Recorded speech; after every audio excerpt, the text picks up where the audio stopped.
Hey guys, today I'm going to make a steak sandwich. So let's get toasting. I've got a beef tri-tip roast here that I got for $5.88 per pound, which is a pretty good price for beef these days. I live in Northern California, so tri-tip is pretty plentiful, but you can use any type of beef or steak that you want for this. In fact, what I do a lot of the time is look through the discounted meat section in the grocery store.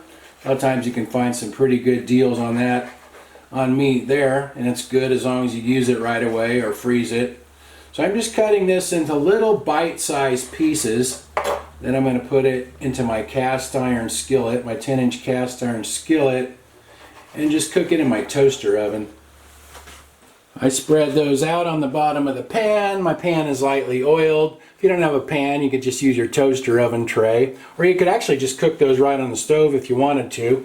Anyway, I'm going to season that lightly with some kosher salt and some Johnny's seasoned pepper. I use this a lot. Besides pepper, that says sugar, red and green bell pepper, garlic, and onion in it.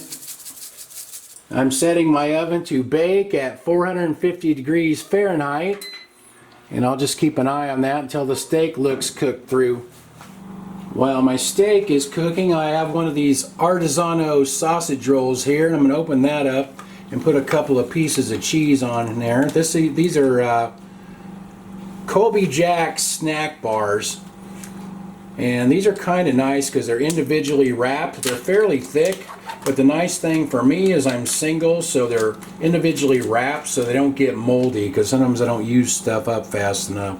So as soon as that steak's done, we'll pop that in there and let the cheese melt.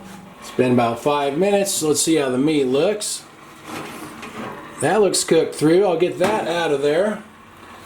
And now I'm just going to put the sausage roll with the cheese on it in there, and I'll just keep an eye on that until the cheese melts. I can see my bread's toasting up nicely, so I'm going to shut that off. And I'll get that out of there before it gets too brown. Cheese looks like it's melted nicely as well. Alright, I'm going to add some mayonnaise to the bottom piece here of the bread. Kind of scooting around on me. Alright. That looks good. And now, so this meat's not too hot, I can just use my fingers for that. We'll get some of that meat on there. Looks like about the right amount. Might even have a little bit left over for Annie to have a few pieces. I think she'll appreciate that.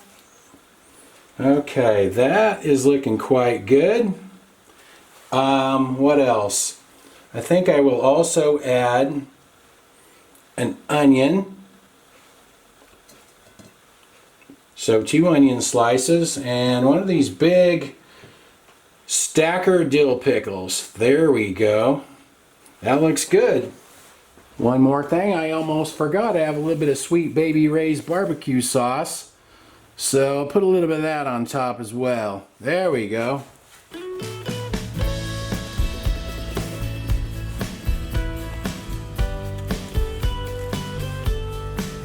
Alright, let's try this baby out. If I can keep it together here. There we go.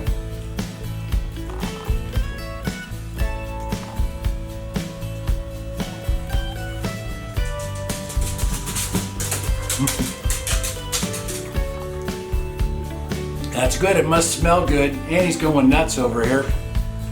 This must smell pretty good or something. Annie's going nuts more than usual over here.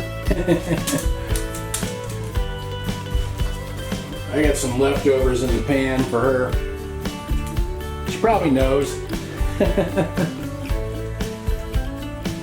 hardest part of that is cutting the meat up. Besides that, it's pretty simple to make. And like I said, just look for stuff that's on sale and just cut it up into small pieces. Anyway, I'll write everything in the description like usual.